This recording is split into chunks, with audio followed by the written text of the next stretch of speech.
What's up, everybody? Y'all know what it is. It's Tales from the Jails. We're here live in Empowerment USA. TNS Media Group. It's the team and the family. And welcome everybody to another episode of Tales from the Jails Live, where we, give our opinion on different things. But ultimately, I want to say this and make it clear. Tales from the Jails does not glorify going to prison in any way. These are just real situations, real scenarios, is real life.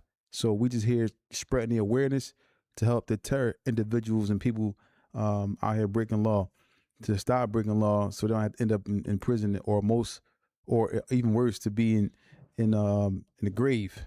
So what's going on with you, Mr. You Jack? talking about man, I'm good today. You talking about even worse, the grave. Prison might be even worse than me. Excuse me, more worse. It's over when you're in there with life. When you lose everything, I'm talking about everything. You lose your dignity. Like we always talk about going to prison, man, that aspect of it, out here committing crimes, like, being in the street. I don't really know if the audience or the family, man, really, dig the gravity, the significance of being incarcerated, man. Like if any of y'all got dogs or cats, like animals or something like that, like, dog lovers or whatever, it come a time where, you may put them in a cage or, secure them where, they don't run around and do mischievous things throughout the house and stuff like that. Mm-hmm. Just think about that for a second. A dog, they'd be in a cage all day on But even with that, like, when dogs be in the cage like that, when they let out, they don't know how to act. They just run wild. Yeah, we talking about, we ain't talking about the let out. We just talking about what makes that dog act out when he's finally let out. And what that is being in the cage. Yeah. Being in the cage, man, like, a lot of people, probably look at it like, man, just going to jail, whatever, doing your little time, stay out the way, man. It's mentally, it stings your mental for a very long time, if not forever, man. Me, I can speak, it's looking like it's going forever for me. Just the remnants of it, like, just the walls, the smell, just being in there is a whole different ball game, man. Like, that's why I ain't never died, nothing like that, but I know dying is final. And, I'm not going to get on, my religion aspect of it, because everybody has their own religions. And we go on for hours about that, but dying, I haven't done that actually yet. I know it's final and everything that come with that and, everything else. But going to jail, I've did that. I've did that for years, decades on end. And man, that's a very demoralizing, humbling, I'm talking about humble Hamza. Like, after you do is, every man has a breaking point. Every man, every woman, every human being, I should say, has their breaking point in life. And when you got to travel, that penal system, as far as, and that's a course that you got to take throughout your life, man, you will, if you're doing a significant time, there will come a point in there where you be like, you will make a drastic outlook at your life thus far and how you're going to conduct your life in a mannerism that's, of a citizen or whatever it may be, but you will make final thoughts during that course of life of being in the penitentiary. So you speak about, because we don't know, we know what we know about death from our religion and what it says about death and what happens to you when you're in the grave, so forth and so on. But you're looking at it and saying that being in prison is like dying without actually experiencing death. Yes. So we can say that maybe that might be a little far-fetched, but I respect your opinion, but we gotta look at it and see it could be probably the worst thing that could happen to an individual that's alive. Yes. So that's probably why you compare it to death, because death seems so harsh and so hard, and it seems like it can be. And it's final, like when you see it. Mm-hmm. You see it, like for those, you got people that haven't seen prison. Mm-hmm. We all have seen death. Whether it be you actually seen the actual, how it happened, or actually, walked up and went to a funeral or a janazah and know that was final. That's what you do know for a fact. Mm-hmm. What you know for a fact, beyond reasonable doubt, you see this is what happened. And then with prison, you know that too. For the ones that been like, man. But like you said, you absolutely right though. But I ain't saying nobody is wrong or right, but it's just something that, just to think about, man. For sure. Shout out to Mr. G's WP. I'm assuming that's West Philly, so I know you thorough. So yeah, shout out to you, man, for the donation, for the $9. For the $10. Appreciate that, man. Now, the thing that that's a quick topic I want to speak to you about. I know we talked about this a little earlier. Is Gucci Mane a snitch? Because I'm just saying, these are speculations coming out. Now, we don't know if this is true, they're saying he gave statements or not. But we were talking about this earlier. Like, if Gucci Mane, I know he portrays the images of being a hardcore rapper and things of that nature. He actually been arrested for certain things, maybe killing people, or he killed somebody before self-defense, so they say, or whatever case may be. He's been to jail multiple times. Just came from doing a long stint, I believe, in the Fed or something like that. And now he's out.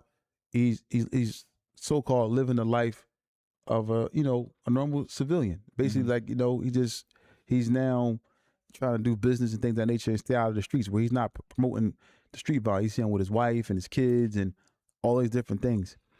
Now, the speculation and rumors, whatever have you, is that he was robbed and kidnapped by one of his artists, Pooh Shiesty, right? Mm-hmm. Now, they're saying that there are speculations that he's giving statements to the feds or who are involved. Is he a rat? Because think about it, he changed his life. Now, is he a snitch? Is he a rat? See, this is a very, very, very slippery. If this is true, I'm sorry. If this is not saying it's true, if this is true that he gave statements, is he a rat? Like, I just seen like news conference, because I've been following, just being newsy. Me, when I got free time, I'm scrolling through Instagram, I'm watching all types of clips pop up. So I'm seeing lawyers or DAs in that particular case with Pooh Shiesty and Gucci Mane and all that. Mm-hmm. And I think it was a DA that said that Gucci Mane gave statements. That's why they went ahead and did what they had to do, whatever. Mm-hmm. If he were to do that and this was true in his status today, like, if we gonna be thorough and smart about it, like, the man, he portrays an image because he's a rapper, he's an artist. Correct. Now, if not to say that what he's talking about, he's factual, because we see a lot of rappers today that rap about street life and never did nothing. Like, who the one dude that talk about taking pills all the time, he ain't never took a drug in his life. Future. You know what I'm saying? So they portray, entertainment is portraying. Mm-hmm. Entertainment is all an act. It's whatever it may be a real act, it may be fake, but just know that it may be an act. Now, with him carrying on in this is just my opinion, and it don't mean it's right because it's coming from me. But from me thinking back on my convict ways, something that I can't get fully out of me, because I'm not saying I'm a convict, I'm going out there and commit crimes, no.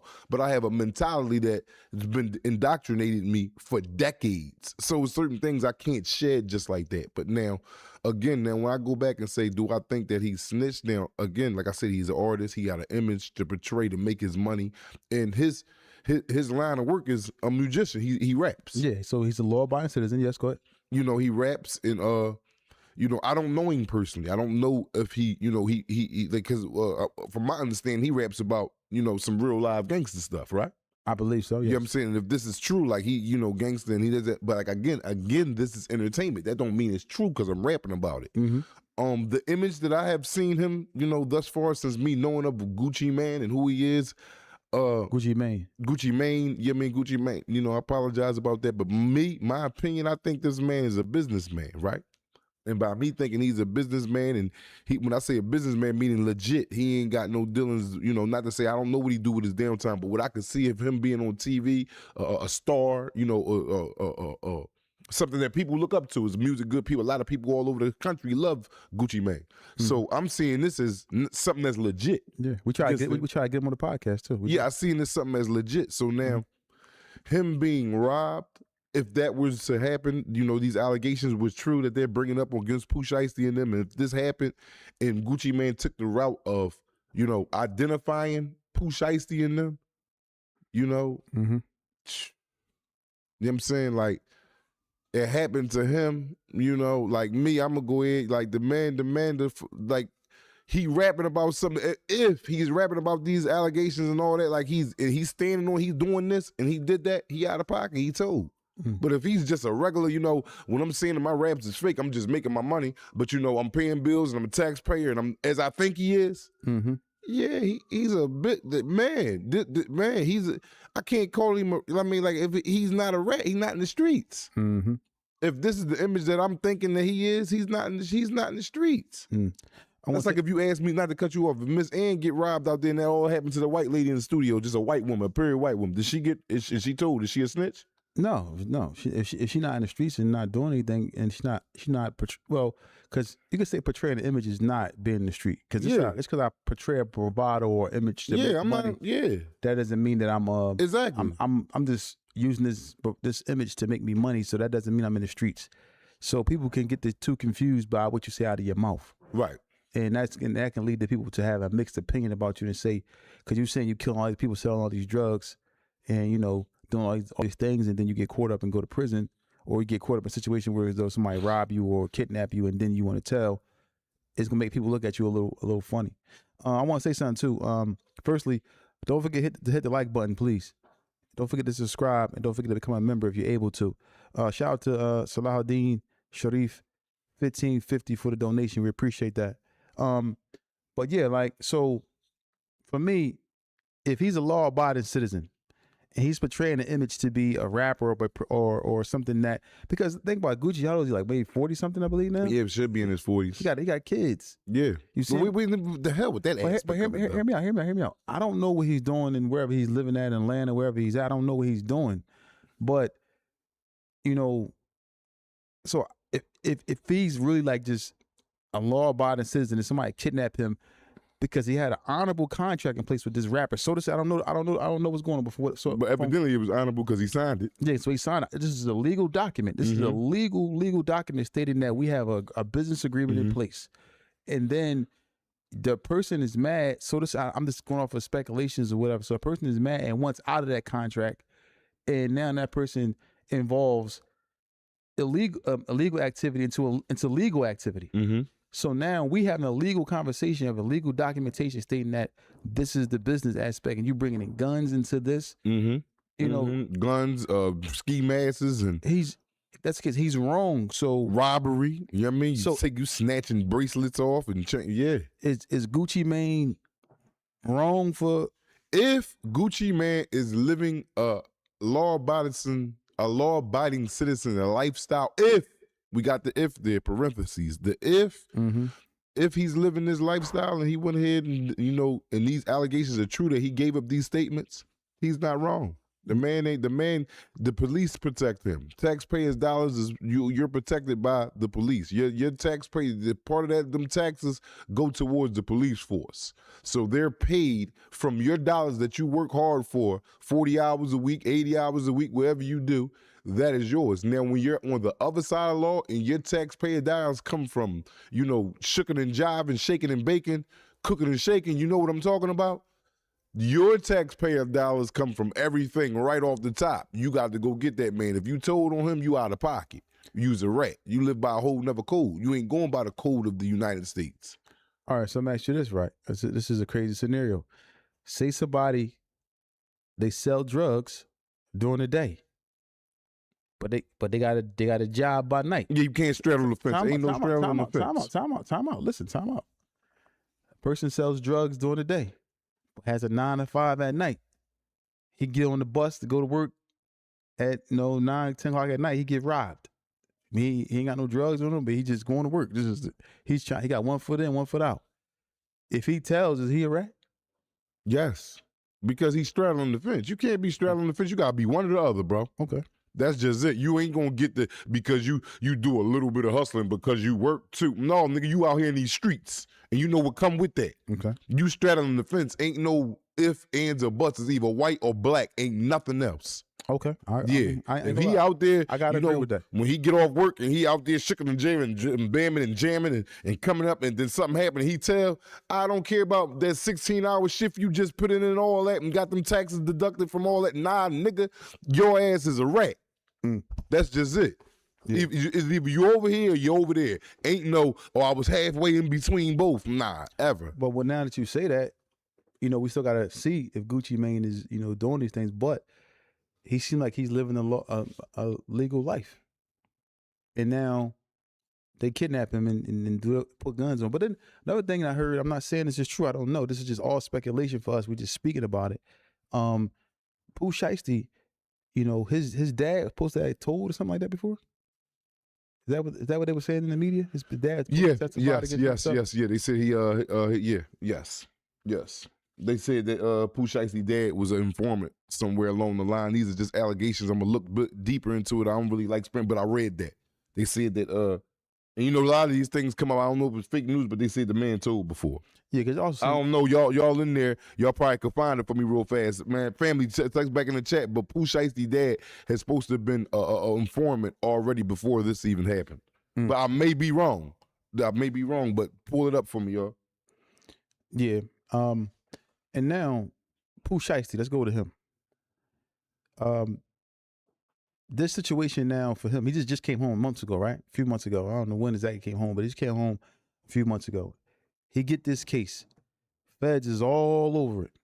Ankle monitor still on, GPS, whatever tracking, gonna put him at the scene of the crime, whatever case may be. What is it looking like for him? Is he gonna come home off of this, or they might try to slam him? Who you talking about, Pooh Shiesty? Yeah.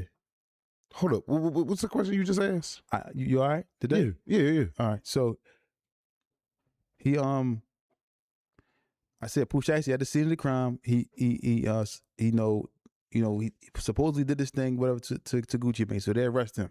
He just came home months ago. Right. They got his GPS because he got the ankle monitor on, along with other things. Other people saying he probably was at the scene. I mean, I think they got camera footage and whatever the case may be. His case now, or this situation now with him, what do you think is the outcome? Is he going to get slammed by this? Man, Pooh Shiesty might have slid down a razor blade into an alcohol river, man. If Gucci was to give up these statements, man, and they got his GPS monitor at the scene of where they saying all this, criminal activity took place, this joint an open and shut case, man. Pooh Shiesty already got, a 922G that he did time for, the 4 years, convicted felon in the possession of a firearm. And then you got another one along with other charges to add to that. And on paperwork? What you mean? He on paperwork. He on on so that's a direct violation. Man, Pooh Shiesty done slid down a razor blade into an alcohol river. And this is not me saying, yeah, I'm happy Pooh Shiesty got this time. No, I like Pooh. I like the style he was on. I like his rap flow. I like everything about Shorty, man. It's just Shorty, he took a wrong turn, man. You know that movie Wrong Turn? Pooh Shiesty rolled down that alleyway that they was talking about, man. If he, man, this joint bad, man. If they got, because they got footage, they got, the GPS monitor is, collaborating the story, whatever story is out. A robbery is taking place at this location. All right, well, this person said you did it. Okay, all right, you know how we can know if you was at least there, to collaborate these allegations, at least there? Ankle monitor. All we got to do is check that monitor. Okay, the monitor says you was there at the time he said he was robbed. Okay, so boom, we gonna go ahead and, man, this shit just getting crazier and crazier, man. To come home, right?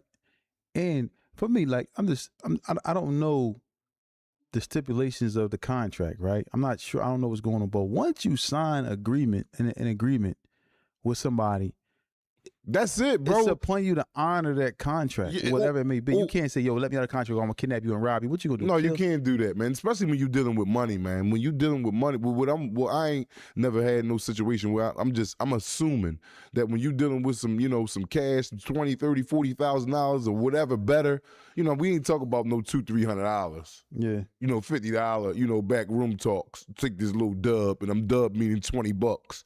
We talk about some cash, man. So some things come with that. Security. I ain't talking about security with guns. I'm talking about paperwork. That's a different type of security. Lawyers. This is a whole nother platform than getting a regular paycheck. You understand what I'm saying? Yeah. That's what I think anyway. I'm not saying like I actually been through it and went through it. I'm on talking from that experience. I'm talking from the experience of me seeing others that may be in them positions and how they conduct their business. A business that I want to get to. So you can't conduct yourself in that manner in that type of field, man. You got the police for things like even if the most I would go and say he would be cool for doing this, you might be 2-3 years or a year into your contract. You might think you out work that contract. I'm understanding because I'm looking at all aspects. You might be like, well, damn, I signed and you gave me $200,000, but shit, we bought in $3 million. You don't think, but even though I signed that, I'm bound to that for whatever long we signed. But if we meant, let's sit down and rework it, and you see deals get reworked. Correct. Because it's done the right way. Yeah. It's not done with me putting a gun in your face and I'm telling my bro or my pop, stand him up. Give me this chain and you're going to sign this. That's going to lead you straight to the penitentiary. Yeah, that's like back when, when we had the sack. That's some shit we'd do when we got the bag on the table. No, I'm saying like, Suge Knight and them was doing that type of stuff. You can't do that stuff no more. Yeah. It's too much. It's too many cameras. It's just too much going on. Too GPS. Like now you there now. Pooh Shiesty, he came home and it seemed like he was doing really, really good for himself. Every time I seen him with some money. Everybody probably turn it off or turn it back on if you can't hear. We can hear on our end. Hopefully it's a minor issue. But just turn it back off. We refresh it and then come on back in if you can't hear. But I'm quite sure I'm only seeing a couple people saying it though.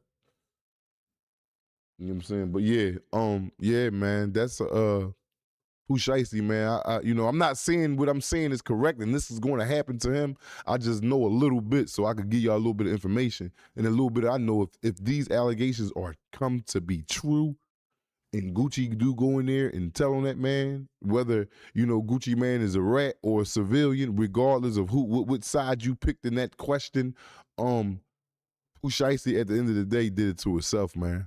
He did it to himself, man. That's like he might as well went and robbed the bank. He might as well went in there and said, open up the vote that got the 19 million. And like that's the equivalent of the crime. Like, you not out here conducting drug deals in the back alleyway where you making pop, pop, pop, pop, and take the bag and get away and everything be cool. Yeah. I mean, you got bigger things at stake here, as you can see. You know what I'm saying? Here you go, not on duty. You got, you know what I'm saying? You got things, look, this man came home and ran up a bag, bro. I feel sorry for him. Like, not sorry, but I got said, like, damn, man, if you committed a crime, you got to do the time. But my sorriness come from lost opportunity. Yeah, man, not because, I don't want y'all to get my words misconstrued and be like, damn, how you working for the, I'm not, you can't break law. You can't break law. You just can't do it, man. That's just it. Ain't no other way. Ain't no, well, what about this? No, it's just that, man. You can't break law, man. Ain't no ifs, ands, or buts about it. So my sorrow and sympathy for Pooh Shiesty is this man was climbing, man. I'm talking about, and then not only was he climbing, right? He already took a major fall. Going to jail ain't no easy thing, especially for an artist at he was climbing at his height when he went to jail. He got sentenced. He did 4 years. That's not no little bit of ass time. And to come home and get yourself together in that manner, that fast. He was making money. He probably I know he made at least $1 million. You know what I'm saying? Before he just he did that. Now he came home. He did. Yeah. I thought he made at least $1 million. You know what I'm saying? For him and his family. You know what I'm saying? Like, God damn, like, and you do that within he ain't been home a year. Not even 5 months. He fresh out the gate. And then that's what my like, damn, bro. Like this time, if he get convicted of shit like this, it ain't gonna be no 4 years. I guarantee you that. About 10 to 20. 10 to 20. That might be his plea deal. Or feds. That might be his plea deal. He coming back in there with another. And now, if he get booked with this again, he gonna get a 924C now. He coming from a possession of a firearm to a firearm protect. I don't know if it's the 924C that's protecting drugs. Yeah. We gonna find out what that is if your brand is using it to like harm or scare a motherfucker up, and that's what like the charges are gonna it's gonna be different now. And now he got to worry about that, and then that's a direct violation. Yeah, even if he take a dime, the violation will take him over a dime. Because they don't run that together. This ain't the state. This is a whole different ball game. So if you're out there, man, and you playing on this side of the fence or that side of the fence, man, just be cautious, man. Listen to certain things, man, that people got to say about staying out that penal system, man. Like we up here, man, to bring you awareness at an alarming rate, not to, make your heart get big about going to jail. No, ain't nobody. That's not the message by any means necessary. You to be going to jail and you supposed to stay. Now you was a damn fool if you go, because I was a goddamn fool. We telling you how to, I'm not saying you out of pocket for doing this and doing that. If you gotta live, you gotta live. Whatever you do, you gotta stand on at the end of the day. But what I am gonna do, what we are doing, is telling you, if you do decide to do that and you get caught, prepare yourself for this, because that shit is coming at an alarming rate. And that's just it. So Pooh Shiesty, man, I don't know what's gonna happen with this case. I don't know, but it just seemed like it's like, there's so many obstacles in your way as far as you getting your freedom back. From what I see, I don't know. It just them feds. Once you get into the feds, man, they come and now, dude. When they come to arrest you, it's like. It's like you can't even. They don't be just messing up, bro. They don't just do cases and then beat it and they just. He got arrested like the same day or next day or something like that. Something like that. That when they went and raided his premises and all that, man. I just heard something about it. The next thing it was full blown, and I'm like, oh snap! This joint got serious. Man, and then now I'm sitting there with my mouth ajar, like just watching the TV, looking like, well, what the hell is going on?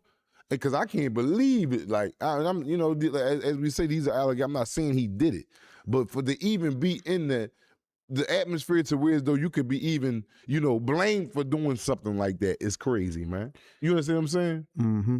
Like, I'm staying away from all type of, come on, man. Like, not to say that you can't get mistaken, but I wasn't there.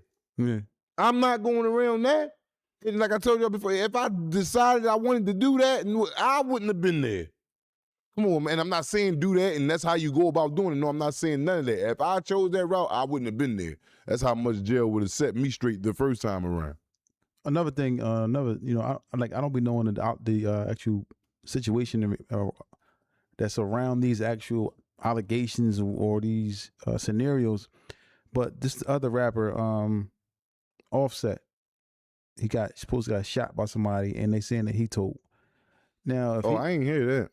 This is what they saying. I don't know. I read that. Did you read that, Tawfiq? Yeah, like I read that he's supposedly telling on this guy named CJ or TJ, whatever his name. Something. I seen that too, but I ain't see. They just show when I seen it. They said they had an argument. They got into it and shots was thrown. And he was shot in his buttocks or something. Yeah, and they said the boy was walking, the boy was walking while the camera was filming, and he was saying something about him telling. Now Offset, I don't know what kind of music do Offset make. Is he making like gangster music? I really don't listen to them dudes, man. I don't know. We got to ask the audience what kind of music they making. Like that's not not to say that I'm not saying that know.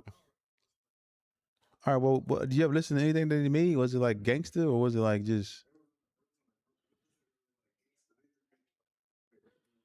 like good music? Supposedly, so supposedly good music. This is but it's not gangster or it's a little bit of everything. As far as with the y'all let us know. I don't know. His name Little TJ. Okay. No, that's my nephew. You got the same name as me, man. That's all that is. He Trauma Z107. That's my nephew. But yeah, so he got so they saying that he told. Now, if he's a rapper living a rapper's life, I guess he fall under the same guidelines. Like, hey, listen, you can't tell. Or is he a law-abiding citizen as well?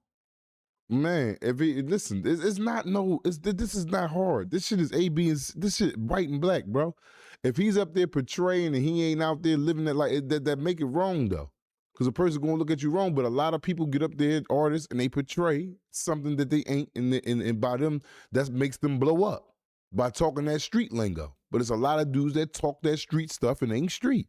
And if he ain't street and he not out there selling, all he doing is performing his, his lyrics is like he's street, and he tricked you.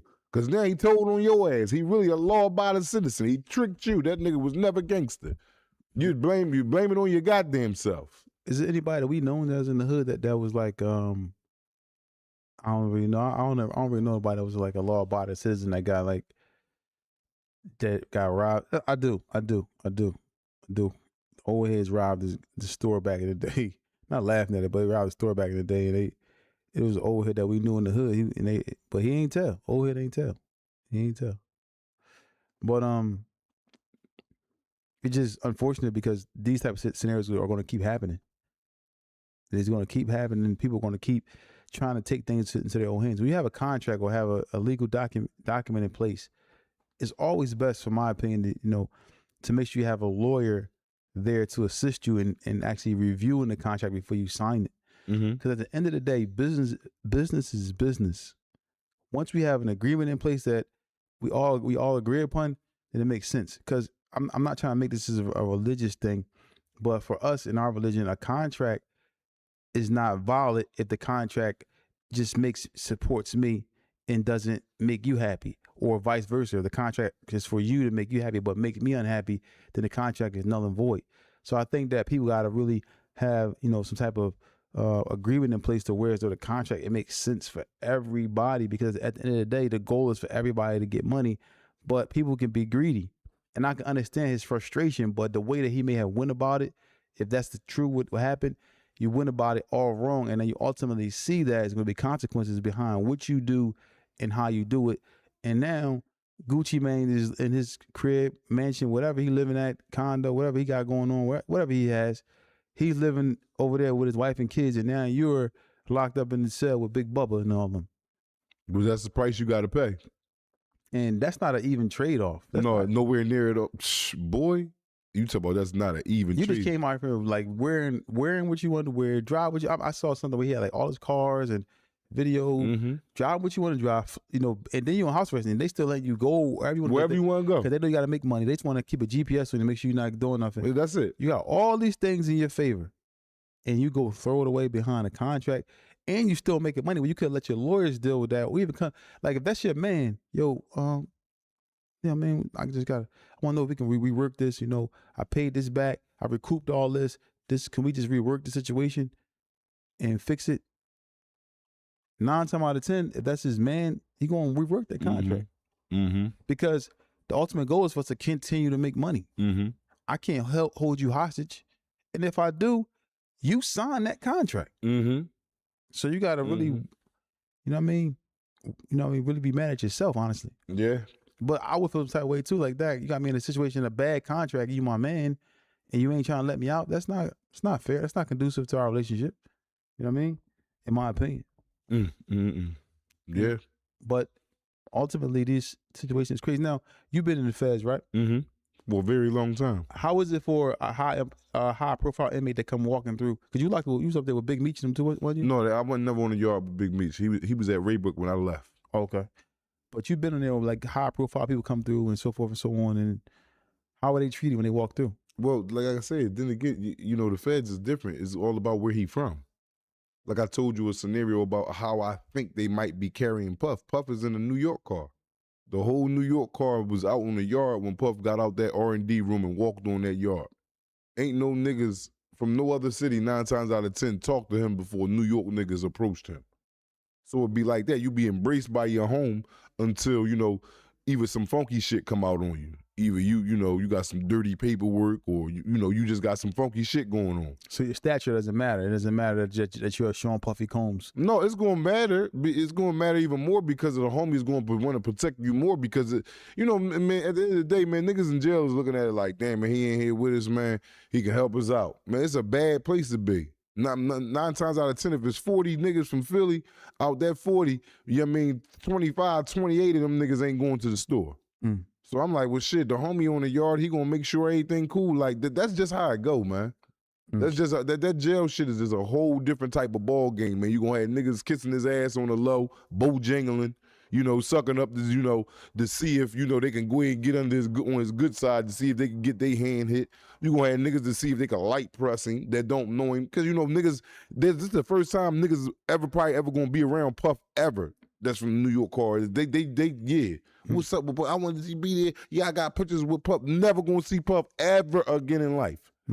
Once they leave that. So it'd be a different type of joint. And then if he do get cool with dudes from Philly and, Detroit, whatever, all other cities, is because, in passing, and I'm not saying it can happen. But at first, when he first get to that yard, New York niggas is gonna be on his line, bro. They was on his line. There's no doubt in my mind that New York niggas pulled up on that nigga before anybody else. And they probably just, want to look at the benefit of having somebody like that on the compound with him. But shout out to Twin 5200 for becoming a member. We appreciate all members and subscribers, all listeners. Don't forget to hit the like button. We definitely would appreciate that. Now, shout out to Dot. We got these situations like where high profile inmates come on the block, like you said, they still gonna go to their cars, and now these high profile inmates they become targets a little bit too, also.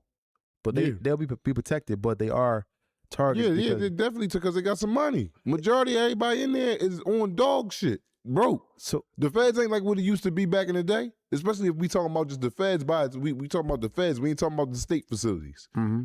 Man, that shit is like a state facility with everybody in it now. Before, back in the day, Club Fed, that was the Fed. That was the nickname for it. You go in there, they got orange juices at the, cold bar. You got hot bar, cold bar. No, that shit like the county now. That shit has hit rock bottom and everybody is in that joint. They indicting niggas for looking out.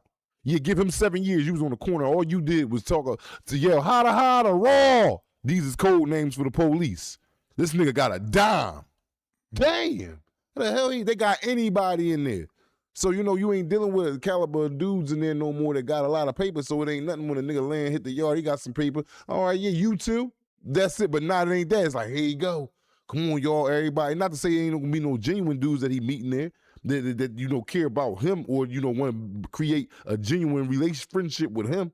But for the majority of the part, it's gonna be on all dog shit, whether it come from inside his car or outside the car. That's it.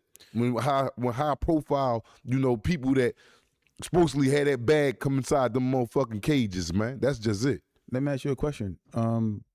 Like you now, you are, Brahim Jackson Black, all these things now from Tales from the Jails. Yeah. You picking up a lot of momentum, a lot of people checking for you. People want to hear what you got to say, right? Right.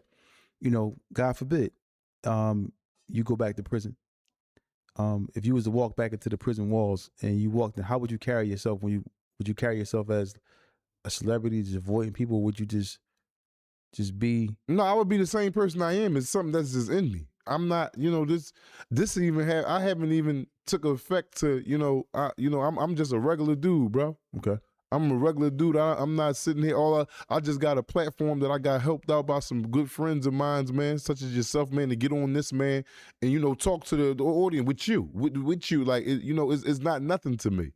I don't see the, I get a little nervous when people run up sometimes, but I'm a regular old, a ex-convict, a street nigga that's rehabilitating himself one step at a time. So it's like, it's a process. And I don't think it'll ever get to the process where I'll be like, I think I'm better than somebody else, or I go right back in jail and get right back in jail mode. I done did it all my life, the majority of my natural life. And it's sad for me to say that that's one of the best things I know how to do and master. It's sad.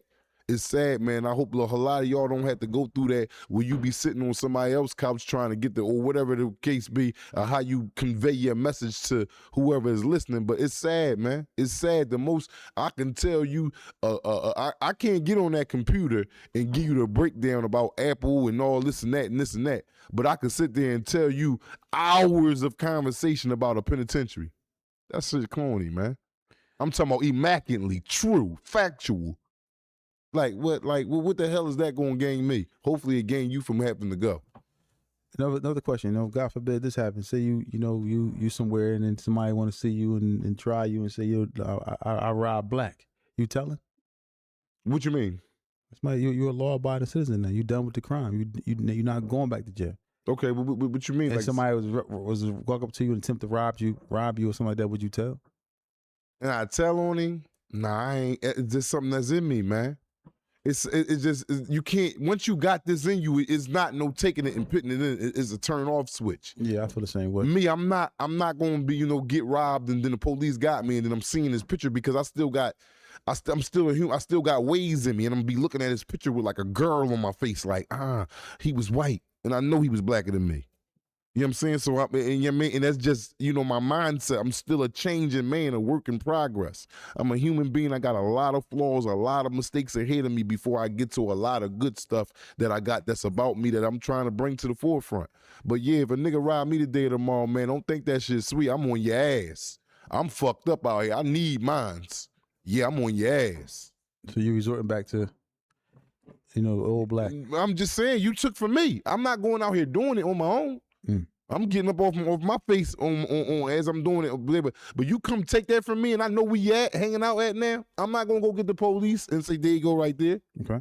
No, I'm trying to see what's up with that. I'm trying to see what's up with mine and some of yours now because now you open the playing field. Leave me the fuck alone. And that's just it. I think everybody should go about their day is taking care of their family, their friends, and mind your goddamn business and stay out of other people's business, man. That's why a lot of shit happens today. Yeah, that's a real unfortunate. It was a situation, not trying to put out there. It was just something that came across our plate, like that we, you know, that we heard about, right? Whereas though we heard about this from a source, but you gotta keep confidential. But you heard about this type of situation, whereas though it's like young kids that's committing crimes, like really young kids, right? Mm-hmm. That are like committing crimes and breaking laws. And a lot of these kids, some of them under the age of 10, right?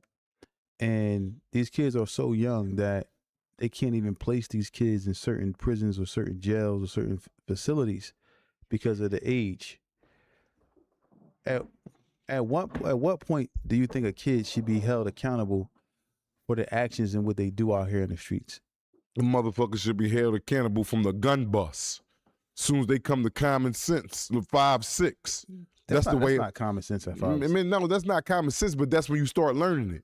That's when you start indoctrinating them. People still. No, man, I'm from the old school, man. I'm from the old school. You still mess up, but they'll learn along. Oh, that don't do that. You put a 5 or 6 year old in prison? No, not in prison, but I'm popping. But you see shit that lead up to that. Okay, you got to reprimand that shit early. You got to nip that shit in the bud early. That's why a lot of these black women, they're doing a great job, but they can't be the man that a black man needs. A black man needs a man discipline. Needs period, because they're not just all black. Well, yeah, a man, period, exactly. Yeah. A man, period. I say black because I'm black, and a lot of this imprisonment is majority black, but every man, a man needs discipline, man. And when I say discipline, I ain't talking about hold to his hand and sound they come, and that's cool. After you get the damn, what's up, cuz? What's up with you today, cuz? Because that's what's gonna make you pay attention. Damn, hold up. Yeah, what happened then? What we had to do? Ain't no, yo, did you do that? I'm over there like, yeah, I'm about to get to it. No, fuck no. Nigga, what's up? And that's just it, man. That's what's going to install discipline. The Army install it, and they don't install it by, can y'all get up in the morning? No, bullhorns. Get your motherfucking ass up. That's discipline. That's discipline. Discipline. I think all men need discipline. Ain't nobody trying to raise no motherfucking women and you got dick and balls. No. And I get emotional and passionate about that. But, and if you a woman out there, don't no woman want no nigga in the mirror longer than her. You in there talking about, hold up. You don't even want to fucking wipe the chalk off your head from a fresh haircut. Nigga, get that shit off your head. Nigga, go out there and conduct yourself as a man. And that's just it, man. Yeah, but the thing about it is this though, when it comes to these kids that we just talking about, sometimes the dad ain't around, so the mom just doing what she can do, the best that she can do. And it comes a time where the boy don't even want to listen to the mom. Yeah, but so what can she do? Well, was she by herself? Yes. So now she got. She can't do nothing. So now she got a lot of systems to raise him now. Like, go ahead, all right. Exactly. Guess what? It's going raising. And that's just another sad story, man. We got to do better. And by how that start, man, a lot of men got to start taking accountability and responsibility for where you put your dick at, man. And we just gonna keep it all the way raw, man. You coming in these women, man, and you having whether it be a boy or a girl. Your input counts as a man. And I only be like this with the men because majority of what I see is with the women by themselves, man. Now, I have seen my fews and twos and the men is there. For those men, shout out. For those men who ain't fully there and they're trying, shout out. I love y'all to death and we gonna get it right. But we gotta be present. Like you see them women always there with the kid, always. And you wonder why the kid turned out this certain way. She always on deck. You wonder why they always on mommy's side. They always with them. Crazy? You sitting there wondering. And I ain't sitting here acting like I'm better than y'all because I had to learn this too. But it came at a bright light. Damn, this the whole method and it's easy. Be available and accountable. That's it. You don't need no money, no nothing. Be there. That's it. Because kids need that, male and female. Because the males, I'm assuming, like we all know, males go to jail a lot faster, and it seems like males are getting killed a lot faster than the girls. Like they go to jail faster and they getting killed faster because they out there in the streets. They out there playing a grown man game. They out there playing the most a girl might go through. You know what I mean, little whorish ways back when she young. Suck the dick or two too fast. And then she'll break out of that once she, because I know a lot of whores that broke out of their little whore ways and they on dog shit now with their money, with their living, with their life. They just went through a growing phase. But it'd be a little whorish background for a woman, majority of the time. But with the nigga, he out here, his growing up be robbing and stealing and busting this shit. First of all, you start off hustling at gas stations. Gotta pump your gas and make an honest dollar. That's what I was on. Gotta pump your gas. Can I carry your bags to your car? Little cybermarket Jones. And start off with that. And then that shit ain't adding up as fast. Now I'm washing cars and all that. That shit ain't adding up. But I ain't got nobody to keep telling me, keep going, keep going, keep going. I got all just my friends that we here like, and then one of the friends come up one day, look at this, some weed or something. Well, shit, we can get more of it and get more. Yeah, we get into dumb shit that leads to either death or prison. A woman just get into the shit that lead to a dick and a baby. That's it. We both got two different courses of life. And shout out to Z-Kid Chum, whatever that means. He said, just because you got two parents don't mean you got a two-parent household. Yeah. That's a good point, because sometimes the household is divided. The mom and the dad is divided. They might be in there, but they not in there. You know what I'm saying? Their parents is there, but they not there. One of them got their mind up somewhere else, and the other one has the mind somewhere else, and ultimately it's going to affect the kids. If the parents is not on the same page, it's going to have a negative effect on the children. And you'll see your children start rebelling against you, start choosing sides, and you sometimes, as men, we may think that a lot of times the kids is going to choose mommy all the time, but you'll be surprised at some of these arguments and some of these things that may come out with these kids. They flip sometimes. They because they're not dumb.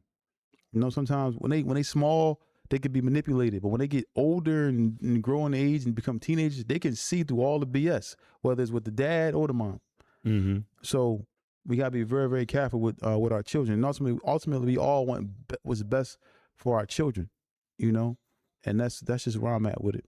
Now we go back to these prison stints where you have people just entering into the prison system, right?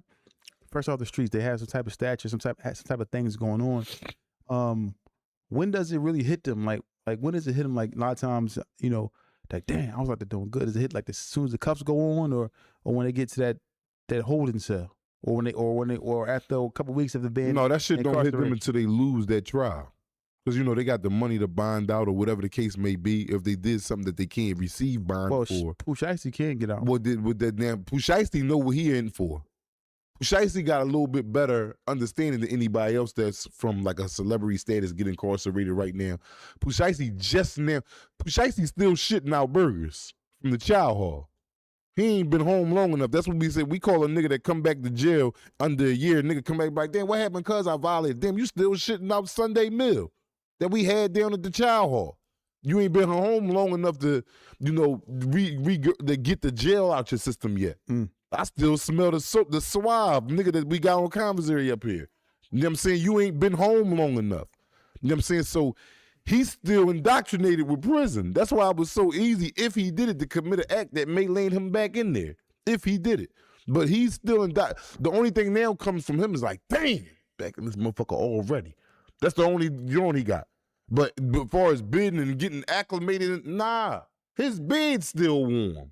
Man, that nigga crazy as shit, man, if he did this. Now, in the feds, do they send you back to your home jail until the trial? In the feds, you'll go back to the jail that you, if you violated.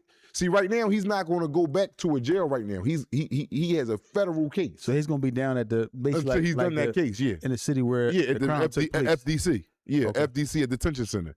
He's going to sit there to the outcome of that case.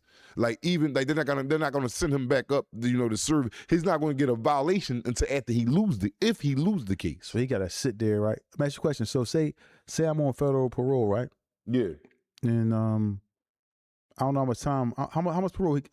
Check out how much parole he got. Tawfiq. So he got federal parole, right? And the case goes longer than his federal parole. Will they let him out and fight the case from the street?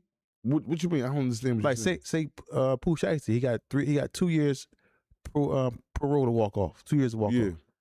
The case with Gucci Mane goes longer than the 2 years parole that he has. I really don't. That's a good question. I'm quite sure I'm not sure how that works. Some on the feds. Yeah, I'm not sure how that works. In the state they'll let you out. Like, all right, you gotta fight. You can make bail. You can get out.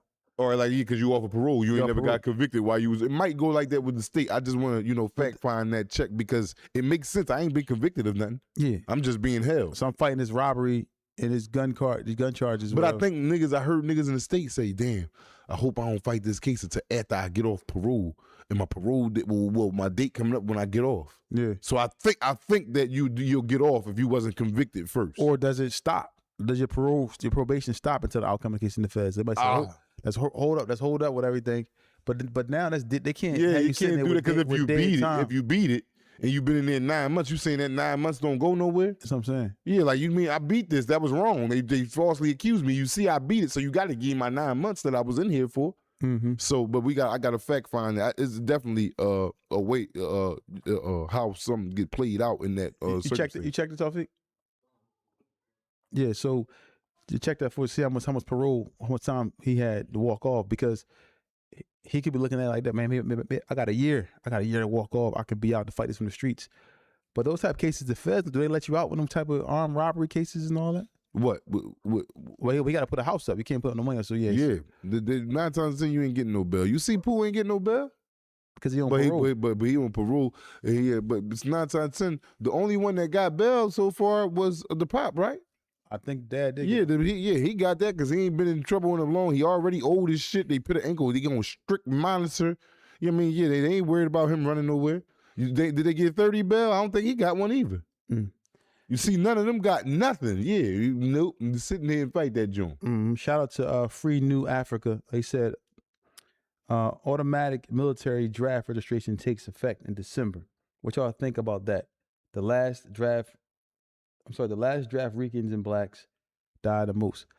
I mean, I don't really know about the draft, whatever case may be, and how that works is the military. I heard something between 18 and such that I don't know. I seen it, but I don't know how true. I don't know. Maybe I ain't worried about it. I fit the criteria that I can't make it. I don't make the cut. Yeah, my son 5. I don't know. You got a boy that's 18. He might go in over there and pick these arms up for the old United States of America. I would tell him, man. They say 18 between like 18 and like 35 is the range that they taking for the draft. They picking you and come on. But I was reading it though. I read it like yesterday or the day before yesterday. Yeah, that's crazy, man. My son actually turned 20 in oh yeah, he's great in 2 days. He prime, fatten him up. No, dude. Fatten him up and send him on his way. You know what I mean? Hold that just stand me. You think he'd be ready for that? Nah. He would definitely not be ready. I mean, little Tawfiq over there. I mean, little Kashi over there might not be having nobody here working the cameras. Oh my God, I forgot about them. Oh yeah, shit, goddamn, yeah, it's gonna get bad. They start doing that, and they shaving all them dreads and all that. Oh yeah, get rid of all that. Yeah, they getting rid of all the dreads and the afro. You know what I mean? Y'all gonna be running 3. Oh yeah, somebody. Y'all gonna be running 3 miles, 4 miles. Mr. Cole said. Mr. Cole, CP2YP said between 18 and 36, and you can't have no felonies. Oh yeah, all 3 of them we just named is perfect candidate. Going in 60 seconds. Going in 60 seconds. They go all 3 of y'all. Come on, and y'all some kin. Come on down. Come on, there. But no, they brothers, so I don't think you can take 2 yes, brothers. You can. No. Yes, you can. You man, this is like, they can take the whole household. It's 5 of y'all niggas. Too, I think. If none of you niggas got felonies, let's go. If y'all beat your standing quotation, yeah. Kylie coming here talking about something. Oh, they say they just moved the age up to 42. So 42 is the break off 18 to 42. 42 years old in the Army? Yeah. Yeah. I get with you. Yeah, I ain't got to worry about that one. I'll be on the Muhammad Ali type time. I'm not going over there. You can take that nick then. Take that knick-knack. You mean you going or taking the nick? Yeah. How y'all doing with the audience? What y'all gonna do? Is you telling your son to take the 5 years in jail? If they come get you a son, you got a son between the ages of 18 to 42, no felony. They draft your son and want to take him to this Iranian war or whatever war they're having. It ain't got to be this one per se, but whatever one, because when you're getting drafted, it means it's a war. What advice is you giving your son? Go enlist, because you got to go. This is ordered. Or you go to prison for up to 5 years. So what advice is you giving your son? Well, go ahead to prison, man. You got a better chance of living in there, or go ahead to war. I know what some of y'all think, damn, he got a better chance of living in prison. Man, war ain't the same like it was back in the day, though. But it's still war. It's still war. Yeah, I agree. It's still war. I don't know however else you want me to say it. War, jor is all there is war. I don't know, man. I would try to tell my son, yo, go in there, go get a desk job, man. Go in there and try to learn how to do something behind the computer, man. Don't go into trying to be in the field in combat and all that. I know my son. What he gonna do? What he gonna do? Nah, Is he ready? I mean, for even that? though I like the boxing training when he was young and all that. Yeah. Looking at him now, I'm like, man, nah, man. How you looking at him, son? No, He'd be running. I think he'd be running. He'd flee the battlefield. Like a lot of people. Oh my, grown men. You hear them shots going on, them AKs and boom, cannons, boom, stuff blowing up. But man, listen, they man. got the Gatling guns and all that over there, man. Niggas is headed for the hills. That's what I'm saying. Everybody want to. The thing is, I would go to the prison system. I'm pretty sure dudes who would sign up to go up that jank, man. For your freedom? Would you go in the army though? For your freedom? Yeah, you goddamn right. You'll be a lieutenant. Whatever they need, sergeant, corporal, drop you know down and give me general. Drop down and give me 50 burpees, you maggot. You nasty maggot. I'm talking about the best general of what? Man, listen. You probably be like Major Payne though. Man, I'm up there. I'm coming up. They come to get me. If I had a prison sentence and they say, listen, man, would you want to stay in here or you come on up, man? Listen, give me where I need 2 guns. What's the name? Say, I need 2 pairs. Nelly say that? No, I need 2 guns. Come on. Take me to the battlefield. I'm out of this. Think a lot of guys be ready to the jails be empty? Yes. Yes. Them jails will be butt naked. How do you control them inmates though? Well, that's a whole nother ramification of what we talking about now. Now you want to, I don't know. They might be true to the United States for being so grateful for being let go. You never know. I don't think they just gonna take the enemy side. We going to war with Russia or China. They just gonna get down with the Chinese people. Like, come on. Yeah, nobody not going over there. And then also, like, you know, like you gonna be over there killing because them people trying to kill you. Like what's called said, $6 bills said, you know, especially you can't call Muslims to war to try to kill other Muslims. It's not gonna happen. Well, yeah. Ain't nobody gonna be trying to do that. Well, well, if you living over here and you Muslim, it's sad to say, listen, give me that your ass getting in that cell. All right, well, give me that. We ain't living over here in a Sharia country with Islamic laws and all that. We over here in a country that is built on Christianity and everything else to go with it. If your ass is Muslim, and I'm telling you this, and you feel like that, and you ain't going, your ass going to jail. And you from the United States. But people probably would want to take that route. Like, I mean, jail? Well, that's a whole nother question and opinion. And that's what I'm saying. In that space, now you put it like that. Where, yeah, exactly. Yeah, take me to jail. Can't do that. Yeah, but take me. Yeah, I'm going to jail. Because at the end of the day, I can't do that. But you know, a lot of times there's a lot of dudes in there that may want to lead the jails that's not, you know, that don't have that belief, and they may want to go up there and go, you know, fire some weapons off. But do you trust the inmate that you gave life in prison to? Yes, I would trust that over nigga. there. If he going over here to fight the Russians or something, that man don't know them. It ain't like we telling him to go out here in the streets of Philadelphia and go to war. And then he go and get there with all his homies, all of them betrayed back on us, the government. He going to, especially if we got to go over there. Man, he over there leaning on his brother's arms like, yo, who we shoot next? He not thinking about nothing trading on the United States. He out of prison and got a license to kill. What would you think about it, Fee? Who you know over here in China? We landing over there in Vietnam. You try to get away to go over there and chill with them? I know that's right. Yeah. People, your whole mind state gonna change. It's like being in jail, really, but you just free, but on a whole nother, on somebody else's soil. So now the rules change. You know what I'm saying? Mm-hmm. They said during Vietnam, it was men over there making babies with the women over there. Yeah, but they over there raping them and stuff. That was out of pocket, man. Yeah, they over there they was casualties. The women was casualties of war. It's terrible. They don't know these when these is China. This is like but items. I just want to be careful with it. But the thing about it is this, though. I'm just saying is no matter who they are. Yeah, rape is bad. They was out of pocket. They way out of pocket. But that was the case. I see their mentality, and I'm not saying they was right for what they was thinking, but they out there with some savage time. We over here in the battlefield, the enemy lands, and they wasn't taking no prisoners. They was over there doing whatever out of pocket. Yeah. But that's what we were speaking facts. That's what the hell they was doing. Yeah, that's out of pocket. You know, no matter what it is, because at the end of the day, if we got invaded and somebody was in your crib trying to take down your wife, you wouldn't even be trying to hear that. Nah, unless I ain't like her. What? Unless I didn't like her. Yeah, I mean, you got some niggas that live with their women and be like, I couldn't stand this bitch. Motherfucker come in there and rape her, and nigga be like, whoo, and we ain't up here saying rape is cool or none of that. Nah. But yeah, what you mean, nah? People was man. People, you got some say that. Don't okay. say that, man, because that's extreme. Okay. Ain't nobody think about that. Don't even say that. It's extreme. Boy, you gotta chill. You think you ain't living in a wild society? Yeah, you gotta be careful though. Yeah, bro. I know. Well, you know what I mean? But yeah.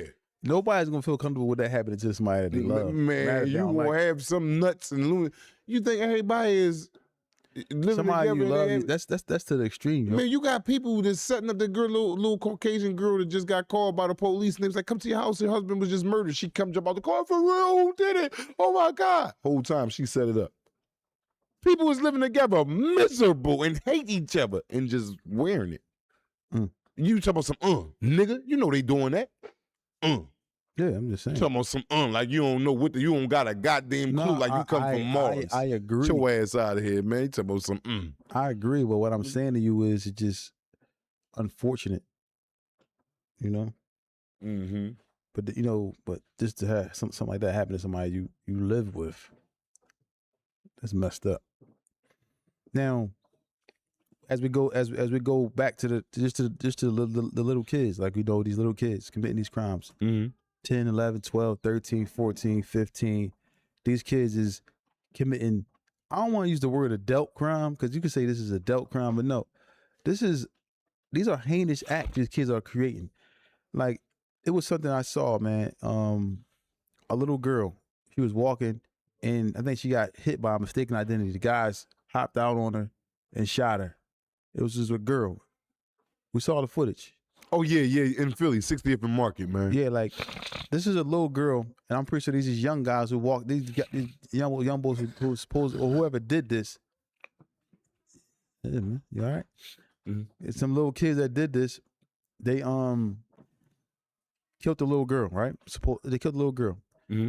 And these acts that's going on now has involved a young woman who was innocent. Claimed her life. In her life. Them niggas is going to jail. If they ain't in jail already, they'd be in jail before Monday morning. They got to find out who they was. But shit, they be getting they man. But I'm just saying, man, like, she walking like she was holding her food. Like she was trying to tell them, like, no, like, stop. Like, well, yeah, but she was putting her hands like she was trying to, whatever, she had food, whatever she had in her hand, like she was trying to stop it. But it just seemed like there's no remorse out here, man. And then they still on top of her and shot her, man. Yeah. She's a girl. And dogged her, yeah. But she had a hood tie, but still, that doesn't give you a right to be like. No, they thought, and I'm not saying because they thought that they was right. No, they thought it was the, opposition or whatever it may have been, and they got an innocent bystander. This was a girl. I know they probably, if she wasn't the intended target, which even if she was the intended target, that would have been wrong also. But if she wasn't, they're sitting back kicking themselves in the ass like, damn. Yes, they are. That's still crazy because, man, just think about it, man.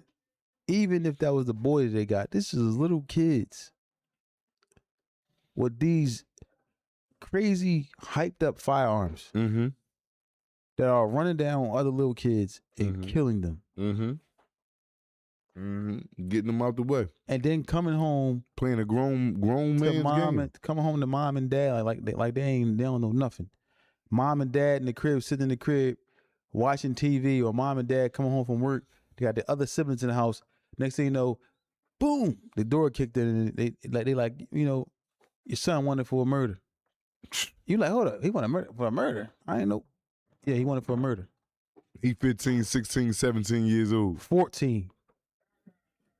The whole time. This goes back to say, man. How devastating is that? A boy needs a man, bro. Not to say, but majority of the time, if a man is available in a boy's life, man, majority of the time, I'm not saying all of the time, but majority, that boy have his mom and that father is a man figure of discipline, that boy ain't taking that wrong route, man. Not to say that it can't happen, and you had instances where, dude, you like, damn, you got good parents, and yeah, you still have your little misfits, but majority, nah, that man that's in that household, conducting that household, and it's just proven, man. Way more than not.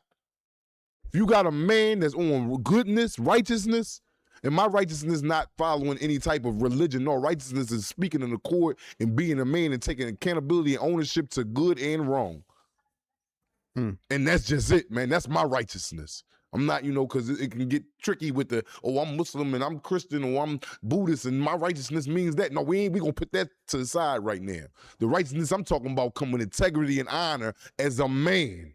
And that's just it, man. Majority of the time, man, that child will come out on the right side of the playing field through life, man. And that's just it, man. It ain't no getting around it, bro. It ain't no, we can implement this. No, man. Men got to be available, man. That's it for these boys, man. Prison will change you. Prison will make you either a wild-ass whore, which is a homosexual, and I don't have no gripe against that. That's your thing. That's what prison makes. Law hates what? Or to make you a cold-blooded man, calculated man, a calloused man. And that's just it, man. That's it.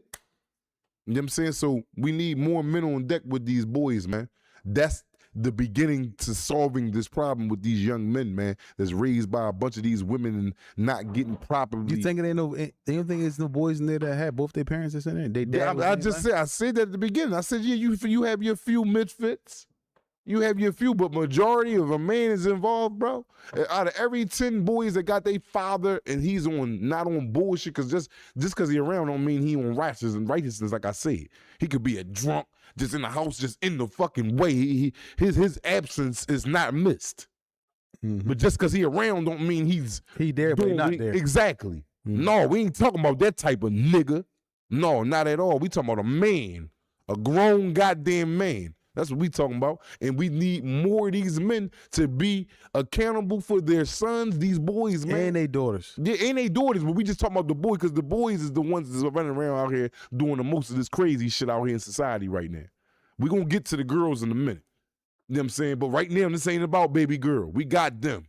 These knucklehead ass niggas is who we on they line. And that's just it. Yeah, I agree. I think that we gotta find a balance. We gotta get our kids, man. I just think that, like, prime example. Hold up, man. Yo, shout out to you, man. What I'm about to go on his ass about, man. Porter, man, that nigga had his dad available. Pooh Shiesty, and look where his dad sent his ass, to the fucking penal system. He there. If these things come out to be true, he right there in the melee of it. Give me this chain, and like he broke. Yeah. If this comes up, he's right there part of it. Just because you there in his life don't mean you there in his life, if you get what I'm saying. Yeah, especially if you misguiding that child. You misguiding it. You misguiding your child, and you committing the crime with your child. What's it called? P&B Rock. Remember that he got killed. Right. And they had the parents that was involved in this robbery killing. Now, there wasn't their intentions to, I'm assuming, to kill him, but this is how things escalate. You just never know what may happen. So why would parents even be involved in such an act? Like, when you gonna grow up and try to do something different with your kids? When you gonna try to, cultivate your kids upon something that's good? Why are you trying to rob another person for what they have? Now, if you're in the streets, because I understand that the streets they abide by different rules. It's a part of the game. But my thing is to get out of the streets. Don't be in the streets. Because if you in the streets, you got to play by them rules. And them rules is really, really vicious and really, really strict. Meaning you can't make a mistake. And you can't, once you in that game, you cannot push the pause button. It's either you in or you out.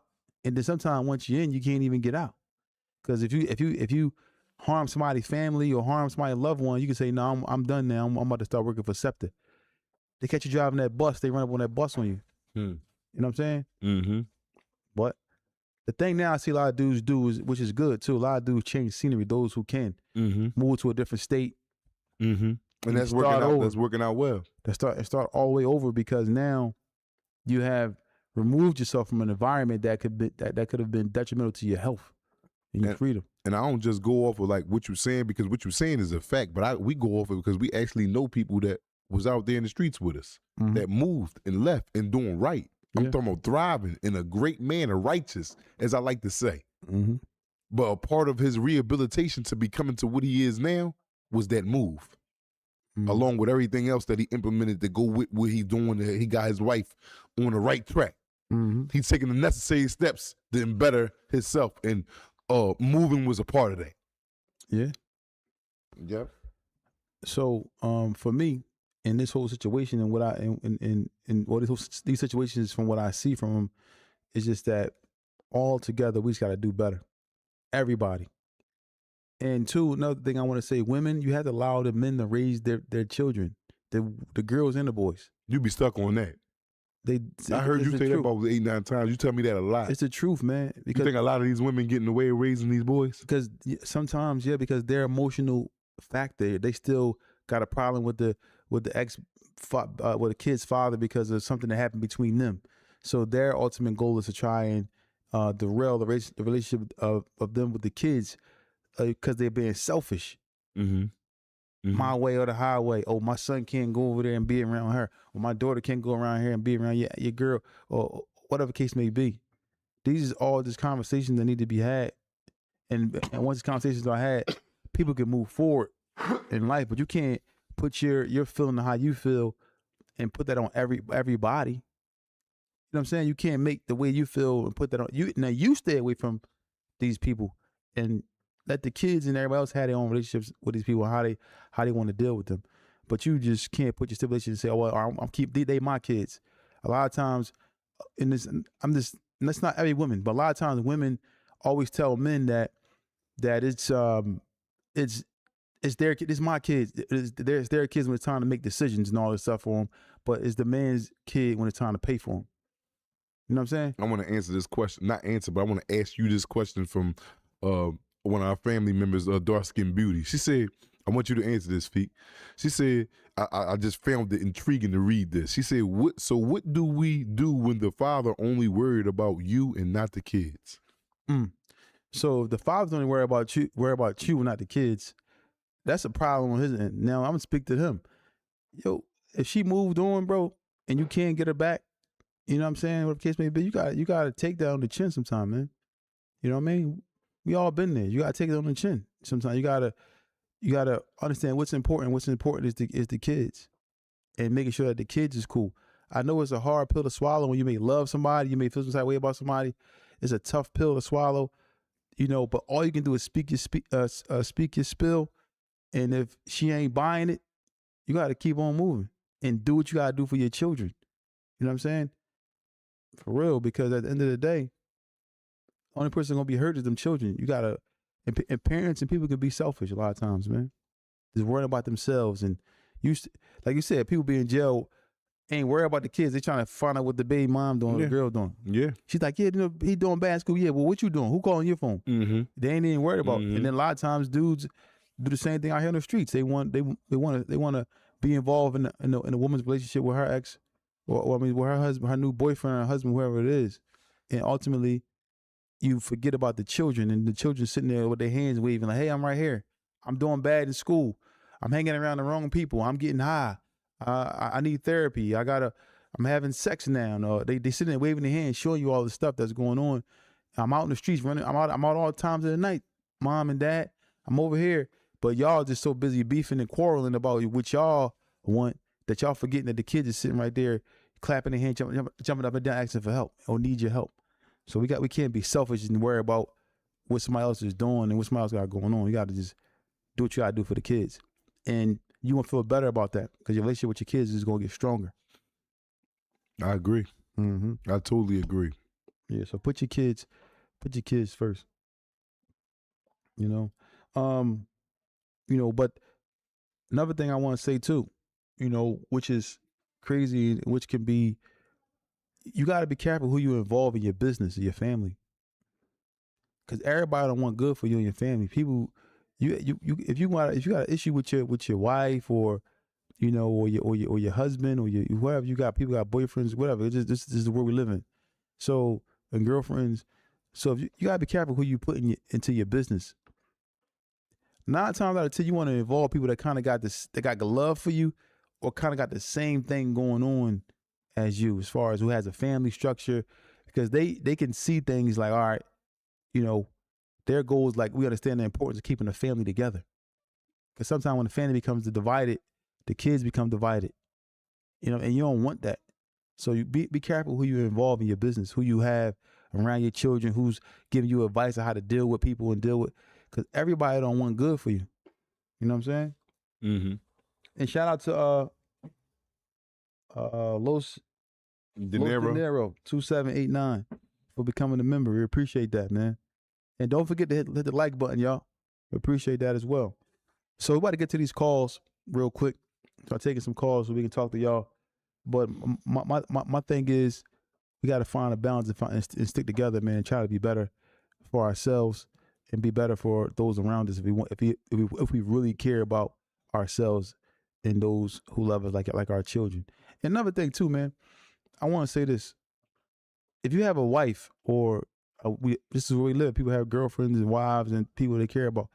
If you have somebody that you care about, don't wait till it's too late to show them that you care about them. You know what I'm saying? Don't wait till it's too late. And 9 times out of 10, you can really realize who is really in your corner before they're gone. You know, but you may be out here paying attention to everything else that you're not focusing on who's really, really in your corner, who really, really supports you. You may have been, or you might just be overlooking it. Exactly. You may have a woman that may have been with you through hard times, rough times, when you had nothing, when you ain't got nothing, or a woman may have been with a man through hard times, and then when the good times come in and the money come in or whatever things change, you know, sometimes we can forget. I'm speaking for the men. You know, we can forget those who are important to us, and then ultimately it can lead to you losing them. Oh, I want you to answer this question for Los Dinero. Los Dinero, one again, shout out for becoming a member, man. He had a specific question before we get to these calls. He said, "Question: I'm about to say my shahada.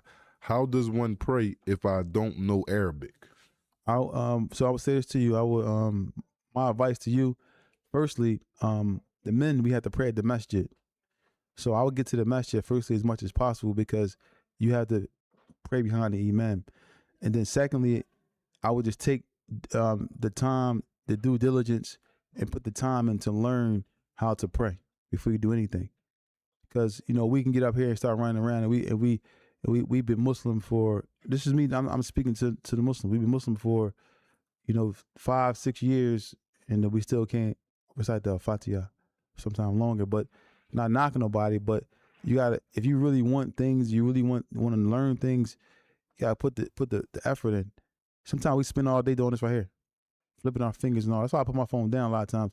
We sit here doing this all day. You don't put your damn phone down, man. Quiet up. But go ahead, man. I do. At a certain time, and when I'm in the crib, my phone is down, especially when I'm with my kids, because I gotta get them their attention. You know, I had a situation where somebody told me, "You're only giving us 26 minutes a day. You just coming in, running the streets." I had to say, "You know what, you're right. I gotta put the phone down. I gotta put the phone to the side." That sounds like a jail call. Yeah, I gotta put the phone down. I gotta sit down, because ultimately people in your household will be paying attention. You gotta turn the business off sometime, man, because, you know, money is important, but it's not really, it shouldn't be your life 24/7, especially when you got kids. You know, because at the end of the day, when you die, you can't take the money with you. You gotta get what you can to provide for your family, but you can't make that your whole entire life about money, about status, about, you know, whatever. But you gotta really take the time and really look around you. Hey, I got kids. Kids get grown fast. You know what I mean? Boys is growing up. Boys is getting taller than you. Your daughter, next thing you know, your daughter was a baby. Now she got a period. And you're like, dang, she got a period now? And this is happening early. They 10, 11, 12, early getting they mincing periods. And you sitting up here, you know, worrying about your business, and you're forgetting about your kids, those who looking at you, those who love you the most. And then you may lose your wife or somebody, your girl who really was there with you, because you're too occupied with chasing money all the time. It ain't really that important. Sprouty DeHerm is on your line over here. Sprout, I think I'm saying it right there at the end. You just became a member, I think. My bad. Sprouty D Harmer. Am I saying that right? Yeah. Yo, if you a member, man, listen, bro. He is a member. You see the blue, yeah. Yeah. You're a member, and if I missed you, man, I truly apologize. Shout out to you, man. 2 times, 3 times, 4 times, 5 times. Thank you for becoming a member, because I don't want to overlook anyone who's spending hard-earned money to be a part of what we got going on. I don't ever want to overlook anyone, no matter if you spend $1, $2, whatever it is, 50 cents. It's appreciated. Thank you, man. Tell us from the jails who we speaking with. This is Muhammad. This who? Muhammad. What's up, Muhammad? From Maryland, you said? Yeah. Yo, what's up? What's going on, bro? How you doing, man? I'm doing shit. I'm doing all right. I called one of the couple episodes ago when you wasn't there. I was trying to figure out what is Dot there? Dot ain't here, but Dot, he here with us, but Dot, you know, he off handling some other business. You know, I wasn't sure if y'all ever went over like what he got hemmed up for. Who, Dot? That was my question. Yeah. He probably in the comments too. So Dot, you know, if you want to put out there, Dot is he's rehabilitated now, but I believe Dot got into some stuff when he was younger and ended up doing some time, and now he's still a young man, but he's a grown man mentally. He's changed his life around. He's trying to do a lot of good things. But maybe I try to get him up on here to tell the story. But Dot is he's rehabilitated from what I understand. But he still don't like rats though. We argued about that today. That's all right, man. All right, man. Enjoy your day. All right, y'all too. Tell us from the jails. Hello. Tell us from the jails. What's going on? Who's speaking with? So this is Loso. You're from Brooklyn. What's up, Loso from Brooklyn? Shout out to Brooklyn, man. Shout out to my guy Mano and everybody out there in Brooklyn and Fabulous and all them guys out there that's been showing us love. What's going on, man? Definitely. I definitely want to give y'all your flowers first, man. I got put onto this podcast randomly, but you yourself, you're a good brother, bro. Like the way you be holding Black down and that whole a lot of people couldn't do that. So appreciate that. Definitely want to give you your flowers. And Black, you a different breed, bro. You did 20 years on your 10 toes, so I definitely salute that, my brother. I appreciate that, bro. But, question is, were you ever like with celebrities up top? Like you ever ran into any like famous people? I can't really recall running into like Joey Molina. You was there with him, wasn't you? No, but we was like we was on a block, but the way the block was set up, it was damn Hudson County, so it really wasn't a lot of contact like on a regular yard. Oh, okay. It was a county. So, but like I've been around a lot of like big time dope boys, you know, but not like no big time star figures. If that makes sense. You wasn't around Big Meech? No, I wasn't at the jail with Big Meech. I left the jail when he came up there to Raybrook. Yeah, okay.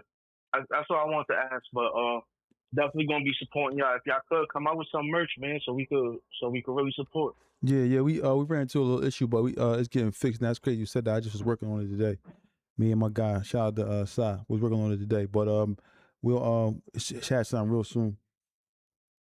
Hey, that's good to hear, man. Salute y'all, salute. I appreciate you, man. Shout out to Brooklyn, man. Thanks, man. Yeah, 215-316-4492,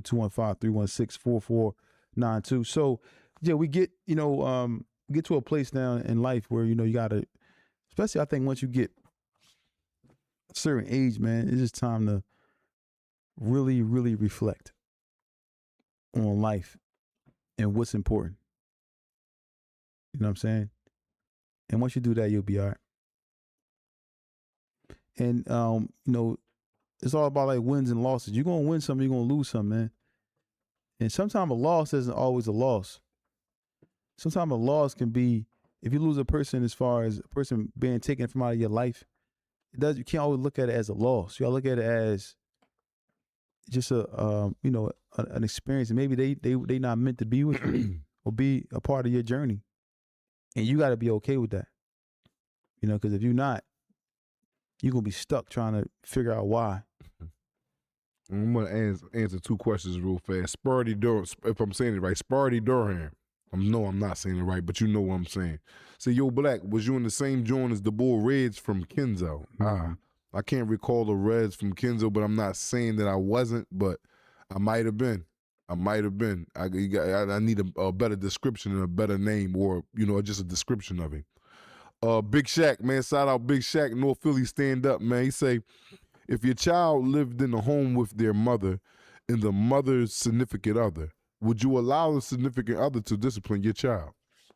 I'll let you answer that, Tofi. For me, if I got a good relationship with the person, and I feel like the person that's disciplining my child doesn't have any malice or any gripes. Like, if you don't have a good relationship with him, you don't have it. It's just a respect. He see you, what's up, bro, and you see him, what's up, bro. And we have it just depends. Like, what are we saying? Is he allowed to put his hands on my child? He's got to discipline him, like, however discipline come. Like, he might have been stealing something, or you know what I mean. Well, if my child was stealing or something like that, and stealing, and you call me, and I handle it. But all right, so then you're not cool with disciplining your child. Then I'm not cool with it because if I'm around, I ain't really too cool by putting hands on my child. But that's like, it's really like, I get it, but that's like, he's the man of this household, and if your child in here acting like he could go live with you. At the end of the day, if you got him still living over here with me. If my child live with another man, I'm out here and I'm out of pocket. Get your children. Yeah. So you really ain't he living under, especially if this man over here paying rent and he taking, But call me though. But call you. I ain't calling you when nigga it's time to take his ass to school. I'm gonna tell a person that if my son. So I understand both sides. If my son out of pocket and he living in your household, yeah, and it happened at your crib, even if he live with me, and it happened at your crib, I'm pulling up and me and you both gonna check him. All right, so then, all right, I agree with that. But like, beating and putting your hands on him, but we both gonna check him together, so he gonna know that we are united. Okay, all right. Because if you love his mom, that means you gotta love him. Yeah, because he come. And we both love him. So therefore, when I ain't saying no, call. So you cool with a man disciplining your child? You don't gotta put your hands on him, but you gotta call me. And when I pull up, he gonna know to respect you. Probably I'm his father. You gotta have more respect for me, but he gotta respect you as a man, respect your household. So we gonna pull up together, and I'm gonna let it be known that this man has a right to chastise you to a certain degree. You know what I'm saying? But I'm not gonna be like, no, that's my son. You can't be checking my son. No, check him, and then you call me. I'm gonna come to you. We gonna come together. We gonna check him together, because that's gonna allow my child to see that we united.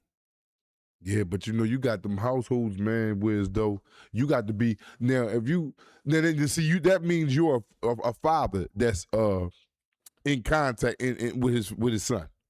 You're not just because you're not with you, so that means you're on deck about your son. Because you might got fathers and he's not on deck, but one day he heard me discipline him. He heard about it through whatever the case may be. Now he got an attitude. But that's his fault. You ain't around. That's your fault. You know what I'm saying? Like, you don't get no input. I ain't heard about you in 8-9 months. That's your fault. That's the man's fault if you let this happen and you not. So is that son allowed to be disciplined now by this other man? It don't even matter if you're allowed to be disciplined now, because you didn't set the precedence that you're not even available. So why you gonna be available when somebody put their hands on your child, but you ain't available for nothing else, for taking care of him, getting him to school, giving him food, make sure he cool, and you want to be available now when somebody put their hands on him? We men, you gotta get your kids. Inshallah, I'm having a son, man. I'm having my son. Y'all gonna see me with my son every day. My son, inshallah, if I'm alive, my son gonna be with me every day. As soon as he come out the womb, if his mom can't get him, I'm gonna have him with me. Pampers and everything, because at the end of the day, I gotta make sure that my son is learning as much as possible from me. You know what I'm saying?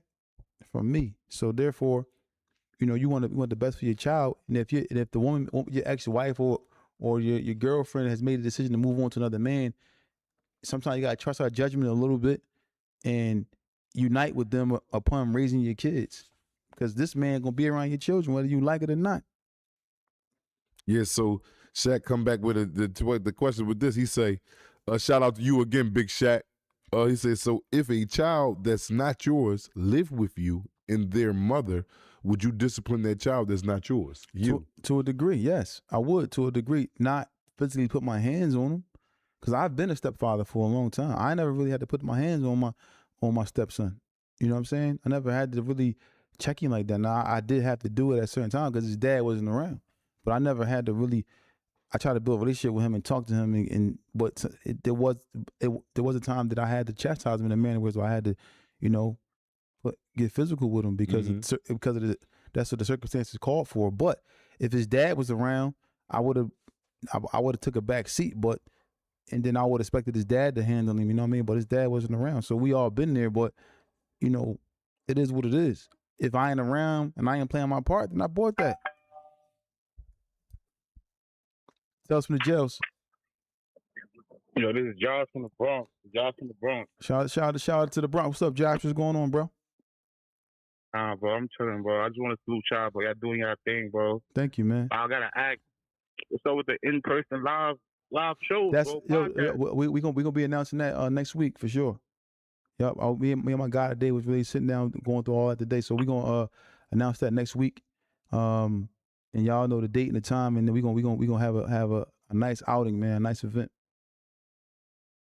All right, yo, I'm gonna be in there, bro. I'm gonna bring my girl too. We have a good time, bro. For sure, man. We can't wait to meet. We can't wait to meet a lot of y'all. Put a lot of the faces to the names. You know what I mean? So we can't wait to meet y'all, man, for sure. Bro. That's a fact. At a long way, we're gonna be there, bro. I appreciate that, man. Have a good night, bro. You too. So for me, it's just everybody gotta play their role, man. No matter, cause it can hurt really. Like if a woman moves on, it can hurt you. You know what I'm saying? But you gotta accept the fact that she's moved on, and if she's moved on, you still gotta be a father. This is me. This is how I feel about it. No matter how much it hurt, no matter how much you don't like it, you still gotta be a father to your kid. Like how you spending more time. I see a lot of people like, and you dedicated more time to what you got going on than your child. Your child. You look up, your child might be 10. Next you look up, it's 20. The child 20 years old now. Now the child got issues with you because you wasn't around. Because you was, I was trying to get this money for us. I was trying to chase this money for us. That you got to bring your kid into your world. You know what I'm saying? You got to tell us from the jails who we speaking with. What's going on, fellas? This is Chuck calling from North. What's up, Chuck, man? Shout out to North Philly. What's up, man? I'm good. How y'all brothers? Chilling, man. I want to speak on the topic of about the man disciplining a stepchild and stuff like that. Mm-hmm. Now, y'all pretty much covered everything. It just got to be a fine line, right? And if a woman give her new dude the permission to discipline a child, then that kind of sort of lets you know where the pops stand in a relationship with a child life. Yeah, correct. Possibly, yeah. Mm-hmm. Yeah, because, like, even if you and the baby mom break up and y'all both go y'all separate ways, if you're a stand-up dude all across the board, she going to be like, no, my son Pop, he don't play that. We going to call him. You know what I mean? And you as a stand-up dude, you going to let your son, like, yo, this boy, make sure you got shelter, water, heat, and all. Don't be disrespecting him. Mm-hmm. You know what I mean? But on the flip side, also, if you that same type of dude, you can't be putting your hands on another boy child without at least having that conversation with the pop. You know what I mean? Like, let's say the pop might live in another state. It's not to say that he just a deadbeat. Y'all go y'all separate ways in life, so he can't get to the city to get to the young boy. Now, under extreme conditions, you might work something out. But I'm just saying a conversation got to be needed because, that could start a war. You dig what I'm saying? Why you let boy put his hands on my kid? You understand what I'm saying? Mm-hmm. So, like, that's like a fine line. You know what I mean? You just can't. And another thing that y'all spoke on earlier about the young boys killing the little girl by accident or whatever out west. Mm-hmm.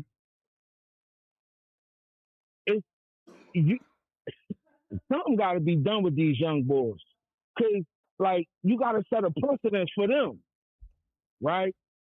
How like juvenile life is what if they under 18 they get out at 21, right? Mm-hmm. But then they say it's too harsh if you throw the book at them. Mm-hmm. Which is life. But think about this family who ain't never gonna get their family member back. Yeah. Yeah.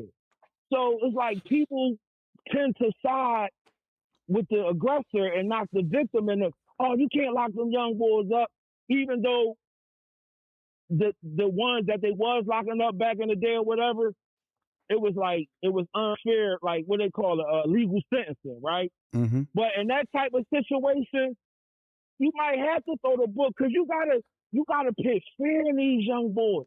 they don't fear nothing. That's why they dying at the rate they dying at. Cause jail to them is a cakewalk. You know what I mean? That's why these boys, they go out here, they do a drill, and they get on Instagram Live right after they do it. At least we used to get low back in the day. Like a nigga do something, a nigga fall off the mat for like, you know what I mean? A nigga lay low. Check the temperature, yo, what everybody saying. Was any now it's not like that. So it's like they have no fear of nothing, man. Mm-hmm.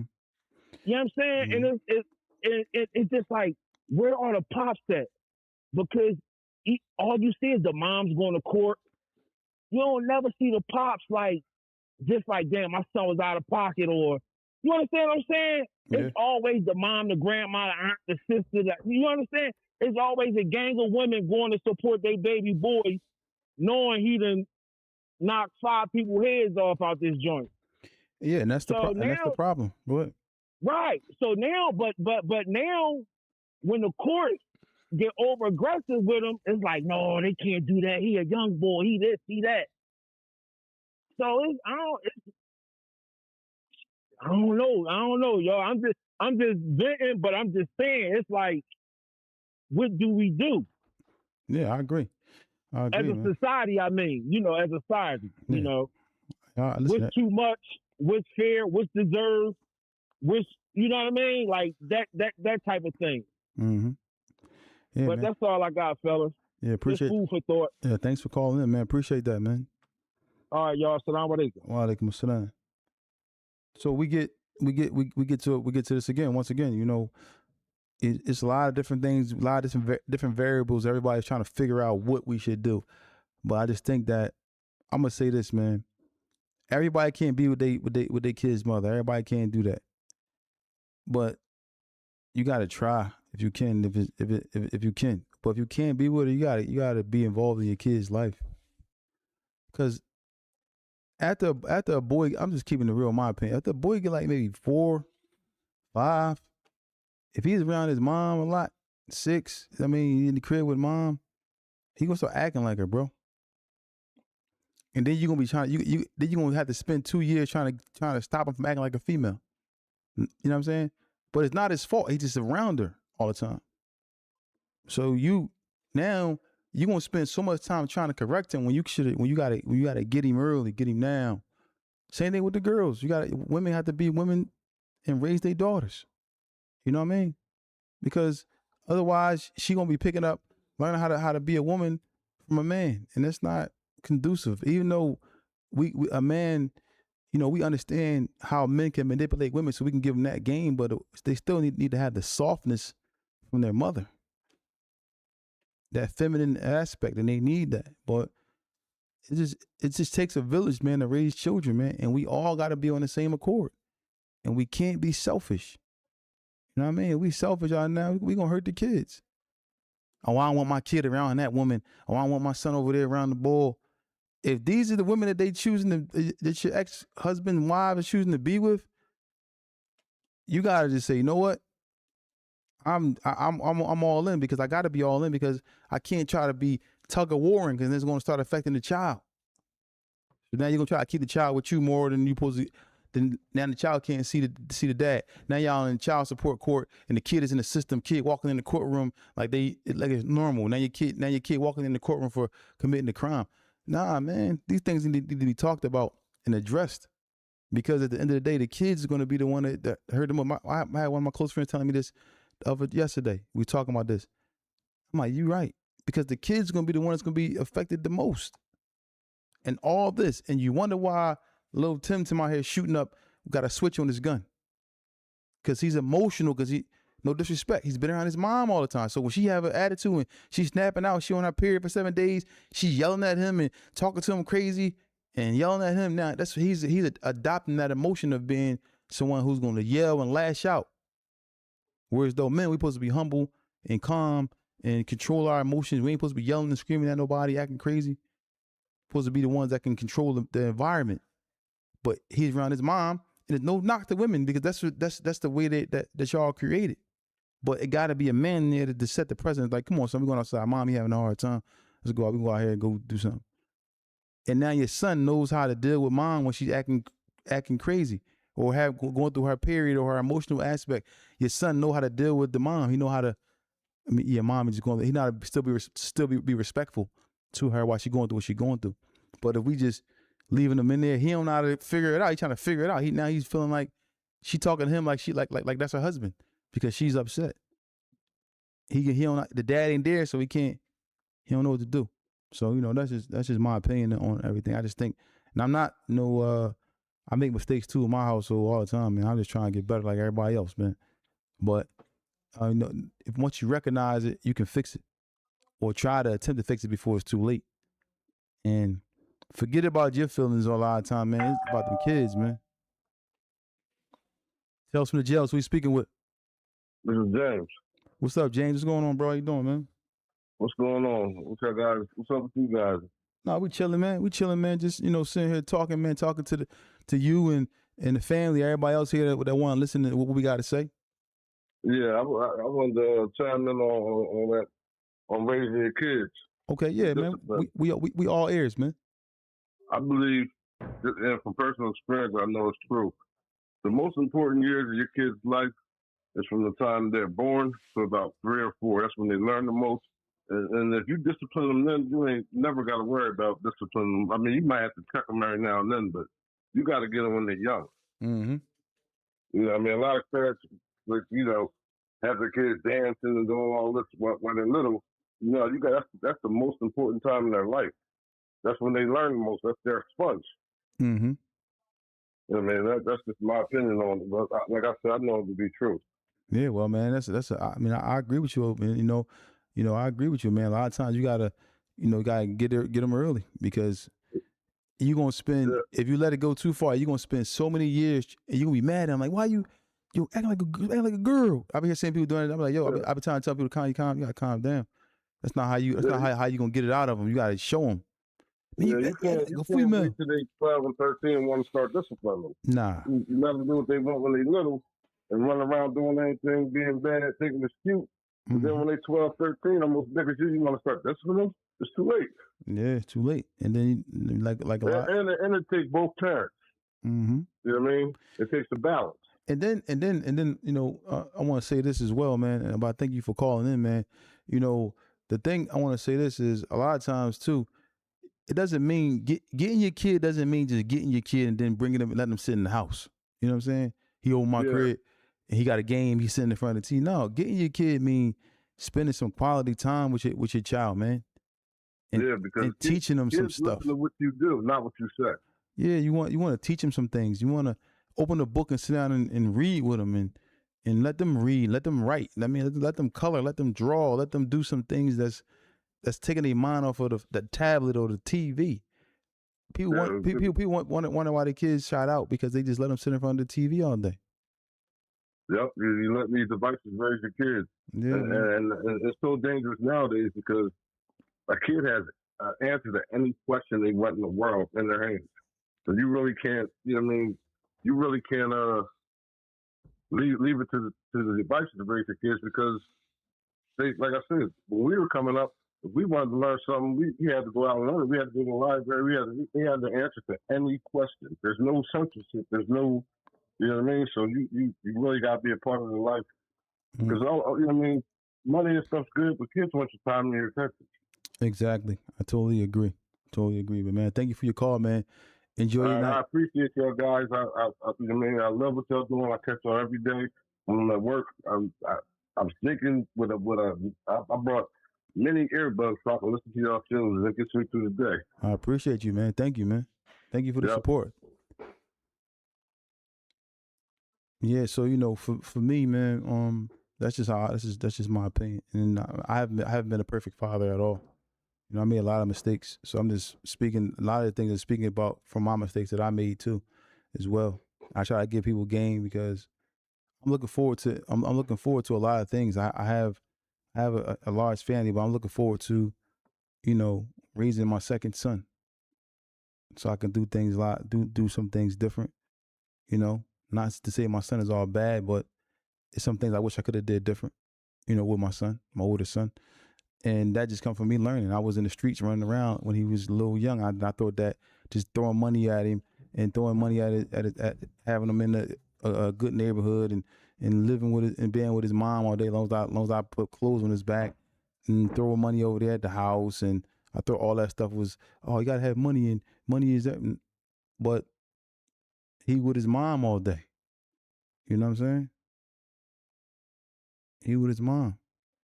So I can give a bunch of money, but you got to give some knowledge too. You got to give some.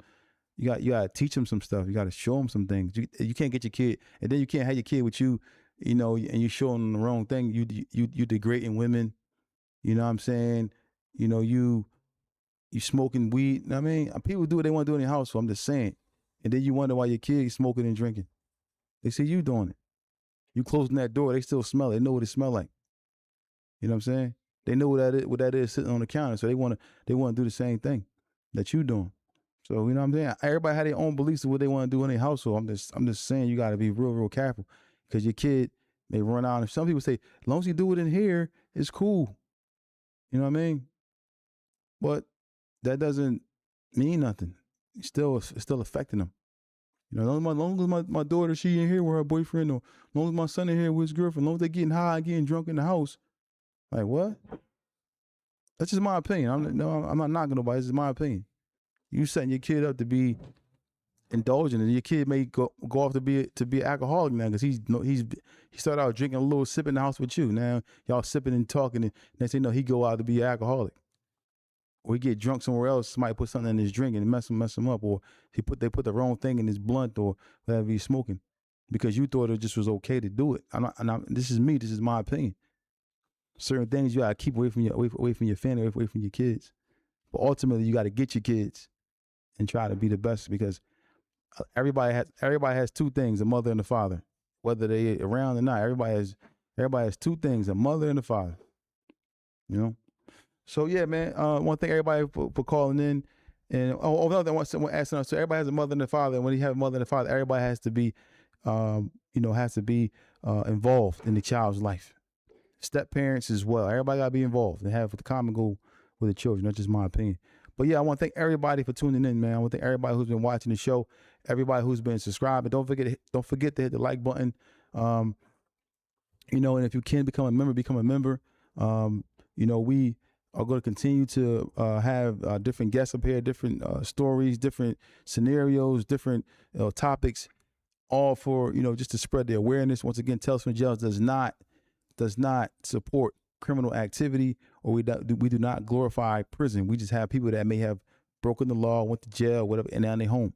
And shout out to everybody who's been tuning in, and no matter where you are, we're listening from. You can check us out on Apple Podcasts, Spotify, iHeartRadio, YouTube, TikTok, Twitch, everywhere. We're everywhere. You can find us on all platforms, man. Anything else you want to say before we go, Young? Man, stay free, man. Stay free. It's Thursday. We coming into the weekend. The weather's going to be great, man. Make the right choice, man. Your best choice. Stay free, man. Take accountability. Stay free. And me, I'm about to go help my kids with their homework. Before I get up out of there, I got things I got to do, but I got to go help my kids with their homework. That's what I'm going to do. And if you got kids, man, check their homework out, man. Make sure they're doing their homework, man. It's really important. Check that homework. Set that precedence with them. But I thank everybody for tuning in. We up out of here. The episode of Tales from Jail is sponsored by TNS Media Group. We thank y'all for the support and everything that y'all been doing with us. And y'all have a good night. Everybody stay safe and stay free. We'll see y'all tomorrow.